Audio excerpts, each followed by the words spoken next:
네, 오늘 장에서 봐야 될 4가지 체크포인트 알아보겠습니다. 알파경찰 김종윤 이사, AJ 인베스트먼트의 이재규 대표 두 분 함께합니다. 안녕하세요. 안녕하세요.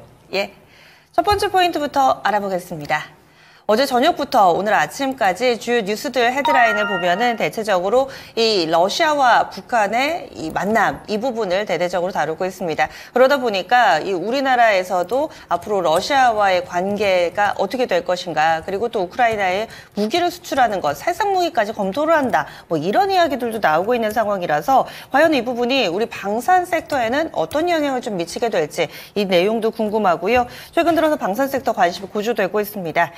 이재규 대표님이 좀 설명을 해주실까요?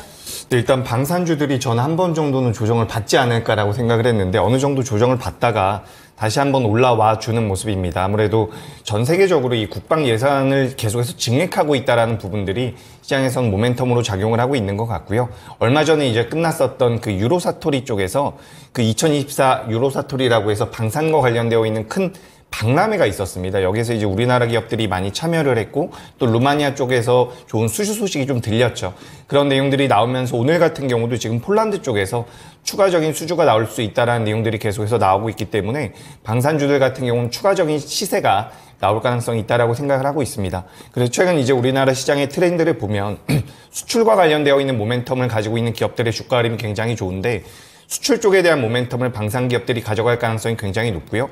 그리고 지금 환율 같은 경우도 많이 올라와 있죠. 그래서 고환율에 대한 수혜까지도 받을 수 있다라는 생각을 하고 있습니다. 그래서 우리나라 안에서 내수주에 국한됐었던 우리나라 방산 기업들이 이제는 수출 쪽에 대한 모멘텀들을 많이 가져갈 수가 있다. 그래서 우리가 이제 대표적인 수출주로 좀 생각해 볼 필요가 있지 않을까라고 생각이 돼서 방산주를 말씀드려보도록 하겠습니다. 네, 그렇다면은 지금 현재도 바닥에서는 좀 꾸준히 올라오는 모습이고 루마니아나 폴란드 얘기는 이미 이 신원식 장관이 유럽을 방문을 하면서 한 차례 좀 시장에서 반영이 된 재료가 아닐까 싶은데 앞으로는 그렇다면 어떤 모멘텀들이 있을지 투자 전략까지 같이 알려주세요. 네, 일단 지금 하나 에어로스페이스라든지 하나 시스템 같은 경우는 신고가를 경신하고 있는 상황입니다. 그리고 이제 좀 상대적으로 늦게 따라붙고 있는 기업이 지금 LIG 넥스원과 현대 로템 정도가 될 수가 있거든요.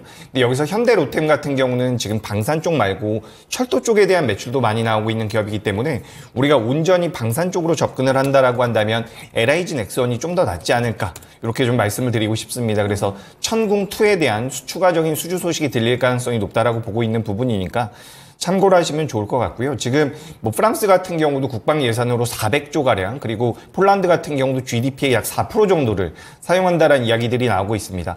어쨌든 우리가 지금 시장 흐름을 살펴본다라고 한다면 러시아와 우크라이나의 전쟁 이후에 중동 쪽에서의 지정학적 리스크가 부각이 됐었죠.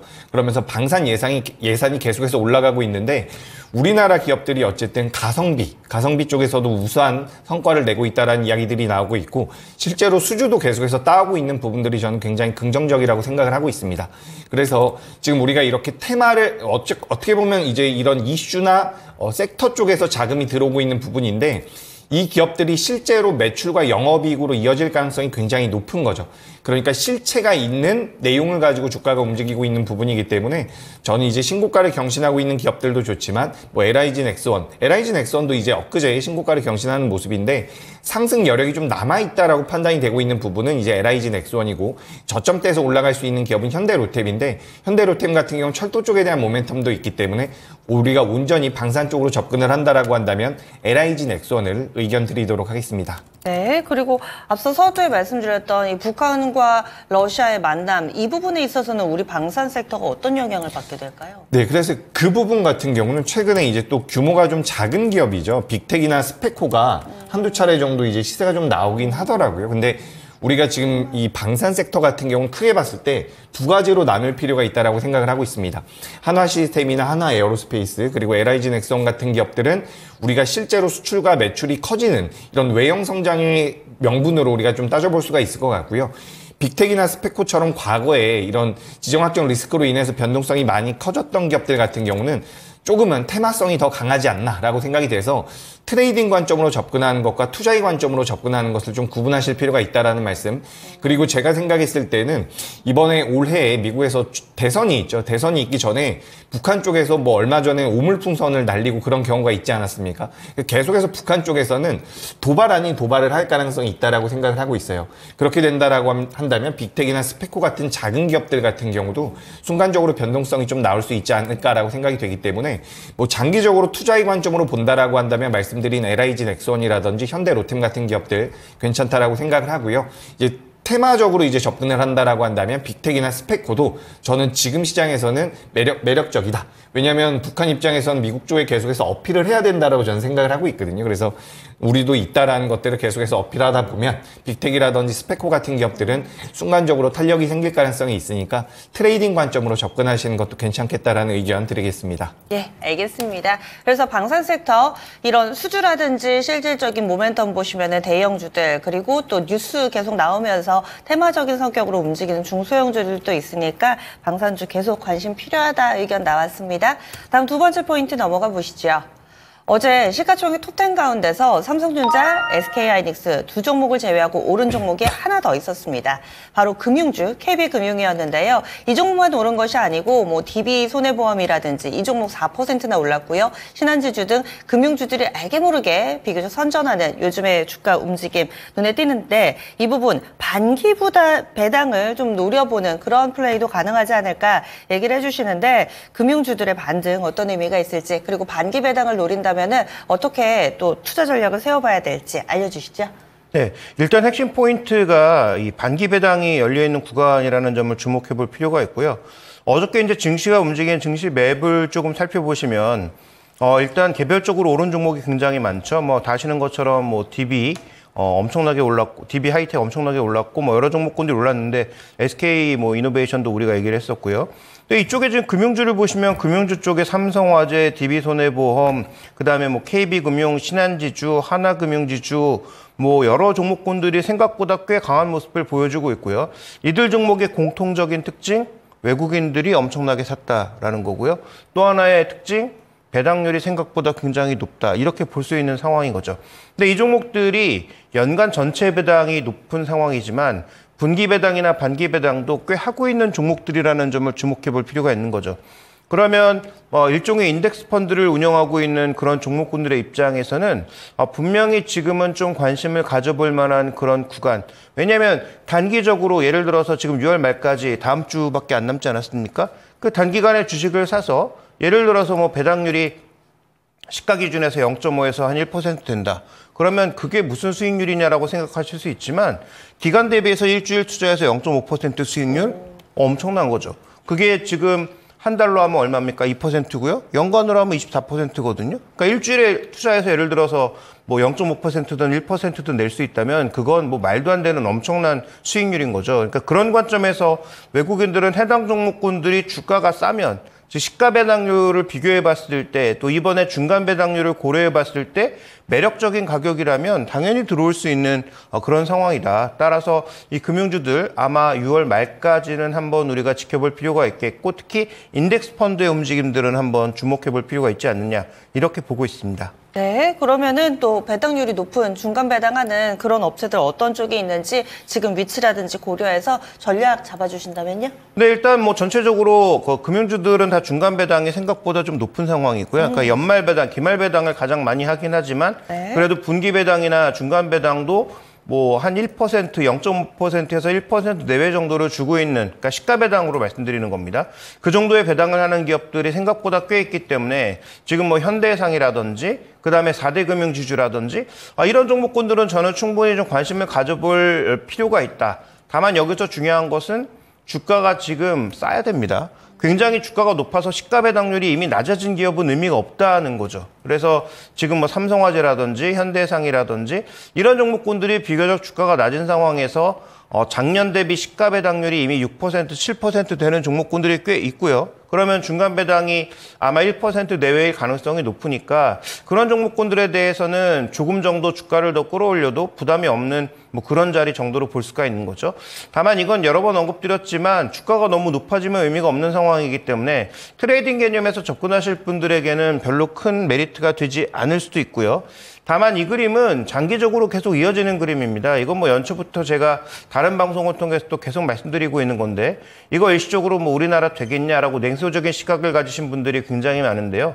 외국인들은 바보가 아니고 외국인들이 하루에 10만 주씩 사는 게 그냥 사는 게 아니다. 장기적으로 이건 트렌드, 장기 트렌드로 그냥 가는 거고요. 외국인들이 언제 팔까? 국내 연기금이 대거 들어오면 그때 거기다 대고 판다. 그래서 전체적으로 지금 이 트렌드는 이어질 가능성이 높아서 은행이 이제 배당을 안 할 정도로 뭐 상황이 안 좋아지든지 시장이 뭐 시스템적인 리스크를 만나면 당연히 이런 종목군들도 많이 빠지겠죠. 그런데 결국 일본이나 대만도 배당을 올리는 과정에서 해당 종목군들의 주가가 꽤 많이 올랐었기 때문에 여전히 PB가 0.5에 0.6배 정도인 금융주들의 흐름은 장기적으로 봤을 때는 포트폴리오에서 한 5에서 20% 정도까지는 채워갈 만한 여지가 있다. 전 이렇게 보고 있습니다. 네, 이미 수급이 답을 주고 있습니다. 이 밸류 프로그램, 이런 주주 친화책, 배당, 기대감 계속 가져가 보셔도 좋을 것 같고 거기다 단기적으로 스케줄 매매하신다면은 중간 배당이 물론 뭐 회사별로 약간씩 차이가 있기는 하지만 대체적으로 6월 30일 그래서 28일까지 좀 사셔야지 그래야지 중간 배당을 받을 수 있고 한 일주일 정도 사이에 우리가 충분히 좀 다뤄볼 수 있는 그런 투자 아이디어가 되겠습니다. 금융주들 봤습니다. 다음 포인트 넘어가 보시죠. 다음으로 볼 부분은 제약바이오입니다. 어제 리가켄바이오가 거래 동반하면서 급등하는 모습 보여주기도 했고요. 에이프릴바이오라고 사이즈가 좀 작긴 한데 이 종목이 라이센스 아웃소싱 내놓으면서 가격 제한폭까지 오름세 나타내기도 했습니다. 해외에서 보자면은 상당히 좀 오랜만에 다뤄보는데 길리어드 사이언스입니다. 이 종목 8%나 오름세를 보여주면서 과연 국내 제약바이오주와의 접점은 어떤 게 있는지 앞으로 우리가 주목해 볼 만한 제약바이오 섹터의 종목은 어떤 게 있는지 이재규 대표님 알려주시죠. 예, 지금 새벽에 마감된 미증시에서 길리어드가 많이 올라왔습니다. 그래서 왜 올라왔나 좀 살펴봤더니 HIV, 그죠? 에이즈를 만들 수 있는 그 바이러스라고 보시면 되는데 이걸 예방할 수 있는 약품인 레나카파비르의 뭐 임상 결과가 굉장히 좋았다라는 내용들이 나왔습니다. 그래서 지금 시장에서 제약바이오 쪽에 대한 관심도가 높기 때문에 지금 미증시에서도 제약바이오가 올라왔다라는 말씀을 드리고 우리나라 같은 경우는 어제 리가켄바이오가 많이 올라왔고 말씀하셨던 에이프릴바이오 같은 경우는 많이 올라왔는데 지금 전체적인 시장 흐름이 종목별 이슈를 가지고 있는 기업들의 주가 흐름이 굉장히 좋습니다. 근데 종목별 주가 흐름이 잘 나오는 기업들 중에서 제약바이오에 속해 있는 기업들이 꽤나 많다라는 거죠. 아무래도 지금 시장의 전체적인 흐름 자체가 금리 인하 쪽에 대한 기대감이 높지 않나라고 생각을 하고 있습니다. 금리 인하 쪽에 대한 모멘텀들이 붙는다라고 한다면 금리 인하에 따른 수혜를 받을 수 있는 기업들. 그러니까 우리가 기업들을 지금 살펴보면 최근에 강세를 보였던 뭐 현대나 기아 같은 경우도 환율 수혜를 받을 수 있는 기업이고 매크로적인 환경에 의해서 수혜를 받을 수 있는 종목군들을 보실 필요가 있는데 지금 금리 인하 시기에 대해서는 여러 가지 말들이 있지만 연내 1회 정도는 인하할 가능성이 높다라고 보고 있습니다. 올해에 금리 인하를 1회 시행한다라고 하더라도 2025년도에는 금리 인하를 더 많이 할 가능성이 높겠죠. 결국에는 그 금리 인하를 한다는 것 자체가 바로 제약바이오 쪽의 수익으로 연결될 가능성은 낮지만 그 기대감은 계속해서 부각될 가능성이 높다라고 보고 있습니다. 그래서 지금 알테오젠 같은 경우도 전전일은 조정을 좀 받았지만 버텨주는 모습이고요. 삼천당 제약 같은 경우는 이틀 동안 좋은 모습 계속해서 보여주고 있고요. 오늘 IR을 앞두고 있는 리가켄바이오 같은 경우도 기대감이 계속해서 부각이 되고 있습니다. 그렇기 때문에 전 제약바이오를 좀 보셔야 된다라는 말씀을 드리고요. 생물보안법이 진행이 되면서 약간의 파열음이 있었던 것 같은데 바이넥스 같은 경우도 벌써 어느 정도 회복이 됐습니다. 여기서 이제 셀트리온이라든지 삼성바이오로직스 같은 우리가 전통적인 강자들만 어느 정도 힘을 내준다라고 한다면 제약바이오 종목군들이 좀 더 우상향을 할 수 있는 그런 여건이 만들어지지 않을까라고 생각을 하고 있기 때문에 저는 하반기까지 봤을 때는 제약바이오를 좀 보시는 게 어떨까 이렇게 의견 드리도록 하겠습니다. 토픽이 있으세요? 저는 일단 리가켄바이오가 가장 긍정적인 모멘텀을 가지고 있지 않을까라고 생각을 하고 있습니다. 지금 우리나라 시장 같은 경우는 알테오젠이라든지 유한양행 같은 경우는 제형 변경 쪽에 대한 모멘텀들을 많이 가져갔었던 부분들이 있거든요. 근데 이 리가켄바이오가 지금 주력하고 있는 ADC라는 것은 항체 약물 접합체라고 이야기를 하는데, 항체에다가 이제 약물을 붙여서 그 암세포를 타겟팅한다라고 보시면 좋을 것 같습니다. 표적 항암제와는 좀 다르다라고 이야기가 되고 있는데, 이 시장 자체가 굉장히 빠르게 성장을 하고 있다라고 이야기가 되고 있어요. 2023년도부터 2030년도까지 연간 기준으로 20% 넘게 성장을 한다라는 이야기가 되고 있고, 리가켄바이오 같은 경우는 치료제 신약 쪽, ADC 기술을 이용한 치료제 신약 쪽에 대한 모멘텀을 가지고 있고, 거기에 대한 임상 결과라든지 임상 과정에 대해서 오늘 내용이 나올 가능성이 높습니다. 너무 안 좋은 내용이 나오지 않는다라고 한다면 저는 주가 흐름은 긍정적으로 이어갈 가능성이 높다라고 보니까 참고를 하시면 좋을 것 같고요. 리가켄바이오는 말씀드린 대로 치료제 신약 쪽에 대한 모멘텀을 가지고 있지만, 추가적으로 이 플랫폼 기술에 대한 모멘텀까지도 부각될 가능성이 높다라는 거죠. 그래서 기업 가치를 우리가 판단을 할 때 치료제 신약 쪽에 대한 모멘텀도 있지만, 플랫폼, ADC 기술을 적용할 수 있는 치료제 신약이 계속해서 늘어날 가능성도 있다라는 부분입니다. 그래서 그동안 시장에서는 제형 변경 쪽에 대한 관심도가 높았다라고 한다면 ADC 쪽에 대한 관심도 좀 가져보시는 게 어떨까 의견 드리겠습니다. 네. 그래서 리가켄바이오 오늘 IR은 10시부터 진행됩니다. 아마 실시간으로 또 관련된 기사들 나올 테니까 관심 가져보시면 좋을 것 같네요. 다음 마지막 포인트 넘어가겠습니다. 마지막으로는 DB 하이텍, 이 반도체주 가운데서도 정말 후발주자로서 많이 소외가 됐었는데요. 어제 존재감을 좀 드러내는 24%의 급등 흐름을 보여줬습니다. 이것이 가진 의미, DB 하이텍이 뜨니까 전력 반도체가 보인다라고 헤드라인을 달아주셨는데요. 김 이사님 설명을 좀 해주시죠. 네, 일단 어저께 올랐던 이유는 뭐 다 아시는 것처럼 이 테슬라와 관련된 수주가 나오지 않았을까라는 그런 뉴스가 나왔고, 그 뉴스에 대한 뭐 확인은 조금 더 뭐 팩트 확인이 필요하긴 하겠지만, 제가 이제 전화를 해보니까 전화를 안 받을 정도로 엄청난 뭐 전화가 폭주한 모양이더라고요. 아마도 바쁘겠죠. 전화 내려놓고 도망가지 않았나 싶은데, 일단 뭐 들려오는 얘기로는 알려줄 수 없다. 아니다가 아니고 알려줄 수 없다라는 그런 뉘앙스를 보면 무언가 있다라는 그런 기대감은 이어지고 있는 것 같아요. 그래서 현재 구간에서는 이렇게 그 전력 반도체가 한 1년 전만 하더라도 시장에서 굉장히 각광을 받았었는데, 지금은 전력 반도체가 뭐야 다 잊어버리신 분들이 아마 대부분일 겁니다. 그래서 저는 DB 하이텍이 어저께 테슬라와 관련돼 움직였던 것은 메인 칩이 아니고 아마도 사이드 칩 정도의 가능성이 높죠. 왜냐하면 뭐 DB 하이텍의 제조 능력이 최고가 한 28나노 정도밖에 되지 않는 상황이니까 메인 칩으로 들어갈 가능성은 없거든요. 그래서 전력 반도체 쪽, 뭐 DDI 쪽은 좀 다른 개념이니까 이쪽일 가능성이 높다라고 본다면, 그러면 DB 하이텍도 물론 추가적으로 더 올라갈 가능성이 높은데, 좀 더 우리가 본질적으로 보면 전력 반도체 본질을 다시 봐야 되는 게 아닌가, 이런 부분을 생각할 수밖에 없는 거죠. 네, 그래서 전력 반도체의 본질에 대해서 생각해 볼 만한 그런 타이밍이 됐다. 이 DB 하이텍의 급등이 이런 의미가 있네요. 그럼 관련된 종목 어떤 게 있는지 전략까지 알려주시죠. 네, 일단 관련된 종목으로서 우리가 대표적으로 생각해 볼 수 있는 것은 국내 기업들이 아닙니다. 국내 기업보다는 해외 기업들이 다 규모가 비교도 안 될 정도로 큰 상황이고, 그 다음에 지금 이 DB 하이텍이 전장으로 들어간다고 해서 굉장히 관심을 갖고 있는 거잖아요. 테슬라 전장 쪽으로 들어간다. 근데 이 전력 반도체의 지금 범위를 한번 살펴보실 필요가 있는데요. 준비된 그림을 좀 보여주시면, 이 전력용 반도체라고 하는 게 뭐에 쓰이는 겁니까? 결국은 인버터, 컨버터, AC에서 DC로 전환할 때, 고전압을 저전압으로 낮출 때 여기에 들어가는 게 전력 반도체인데요. 이미 기존에 실리콘 반도체가 쓰이고 있죠. 근데 전력 반도체 얘기를 왜 하는 거냐? 우리가 점점 고전압, 고압, 고온으로 가니까 이 실리콘이 버티지 못한다는 거죠. 그러니까 이 동일한 어떤 그런 반도체에서 고온 고압을 버틸 수 있는 그 소재 변경을 고민하다 보니까 SiC, 탄화규소나 아니면 질화갈륨 뭐 이런 것들로 이제 소재 변경을 하겠다는 거 아니에요? 근데 저기 지금 준비된 그림에서 저 산업 범위를 보시면 전기차부터 시작해서 뭐 전력 시스템, 뭐 ESS, 뭐 온갖 산업 분야는 다 걸쳐 있다라고 보시면 될 것 같고요. 다음에 이제 준비된 그림을 하나 더 보시면은, 네. 자, 전체적으로 이렇게 전력 반도체의 전체적인 흐름과 더불어서 실제로는 전기차 충전과 관련된 부분, 그 다음에 IT 제품과 관련된 부분이 향후 SiC, 탄화규소나 아니면 질화갈륨 쪽의 전력 반도체에 모두 대거 쓰일 것으로 예상되고 있습니다. 저 수치는 의미 없죠. 안 맞을 겁니다. 그렇지만 2022년과 2028년을 비교했을 때 몇 배가 늘어난다라고 하는 저 방향성 자체는 바뀔 수가 없다라는 거죠. 그러면 그와 관련된 대표적인 종목군들, 독일의 인피니온이 있고요.